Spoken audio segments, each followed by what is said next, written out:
السلام علیکم۔ حاضر ہیں ہم آپ کے لیے ایک نئی اور دلچسپ کہانی کے ساتھ۔ ایک دن کی بات ہے، ہم اپنی ایک رشتہ دار خاتون کی عیادت کے لیے کھاریا کینٹ آئے تھے۔ وہ ہسپتال انتہائی نگہداشت وارڈ میں زیر علاج تھیں۔ یہاں مریض کے علاوہ کسی کو زیادہ دیر ٹھہرنے کی اجازت نہیں تھی۔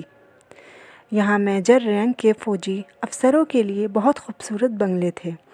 ہر بنگلے میں وسیع لان رہائشی کمرے، ان کے پیچھے سرسبز لان۔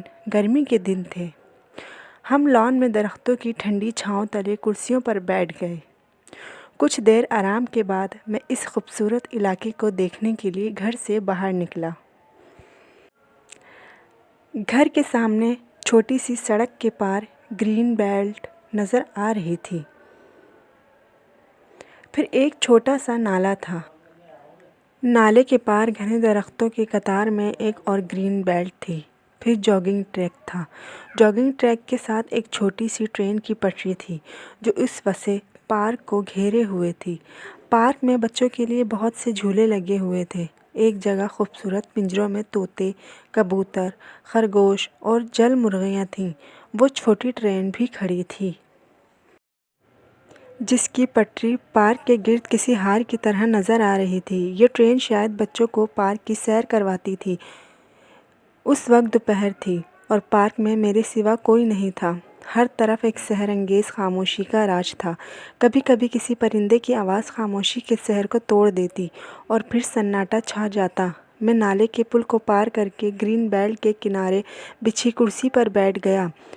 ٹھنڈی ہوا کے جھونکوں سے مست ہو کر میں نے کرسی کی ٹیک پر سر رکھ کر آنکھیں موند لیں اور مجھے اونگ آ گئی۔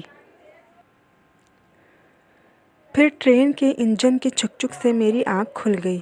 سپہر ہو گئی تھی۔ ٹرین بچوں کو لیے پٹری پر رواں دواں تھی۔ جہاں پہلے خاموشی کا راج تھا، وہاں ان میلے کا سا سماں تھا۔ جھولوں کے آس پاس بچوں کا ہجوم لگا تھا۔ میدان کے وسط میں میری نظر ایک نوجوان کھلاڑی پر پڑی۔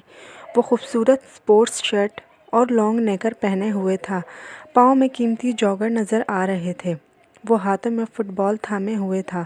ایک لمحے کو میرا دل چاہا کہ میں اس نوجوان سے بات کروں، مگر پھر اپنے معمولی کپڑوں اور پرانی جوتی کا خیال کر کے میں رک گیا۔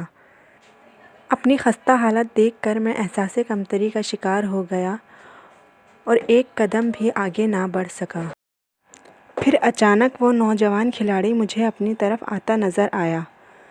جب وہ کچھ قریب آیا تو مجھے اس کی حالت کچھ عجیب سی لگی۔ پھر وہ میرے پاس آ کر رک گیا۔ میں نے دیکھا اس کے دونوں پاؤں ٹیڑھے تھے۔ یہ فٹ بال تمہارا ہے؟ میں نے یوں ہی اس سے بات کرنے کے لیے پوچھ لیا، مگر وہ سپاٹ چہرے اور بے تاثیر نظروں سے مجھے دیکھتا رہا۔ کوئی جواب نہ دیا۔ میں نے پھر سے اپنا سوال دہرایا۔ وہ چند لمحے خاموشی سے مجھے دیکھتا رہا۔ پھر بولا، ہاں میں سمجھ گیا۔ دونوں پاؤں کے علاوہ ذہن بھی غیر متوازن تھا۔ وہ بات کا مفہوم دیر سے سمجھتا تھا۔ تمہارے ساتھی کھلاڑی نظر نہیں آ رہے؟ میں نے پھر پوچھا۔ کچھ ٹھہر کر اس نے گراؤنڈ کی طرف اشارہ کیا اور بولا، وہ وہاں ہیں، مگر میں نے دیکھا گراؤنڈ میں کوئی کھلاڑی بھی نہیں تھا۔ پھر اچانک اس نے بچوں کی طرح کلاکاری ماری اور گراؤنڈ کی طرف بھاگا۔ ابھی چند قدم ہی بھاگا تھا، اس کے پاؤں آپس میں الجھے اور وہ منہ کے بل گر پڑا۔ فٹ بال اس کے ہاتھوں سے چھوٹ گیا۔ میں نے آگے بڑھ کر اسے اٹھایا، اس کا فٹ بال اسے دیا اور وہ آڑا ترچھا چلتا گراؤنڈ کی طرف چل پڑا۔ میں چند لمحے اسے جاتا دیکھتا رہا، پھر میری نظر اپنے لباس سے ہوتی ہوئی اپنے قدموں پر جم گئی۔ میرے پاؤں میں جوتا پرانا تھا، مگر شکر الحمدللہ میرے پاؤں سیدھے تھے۔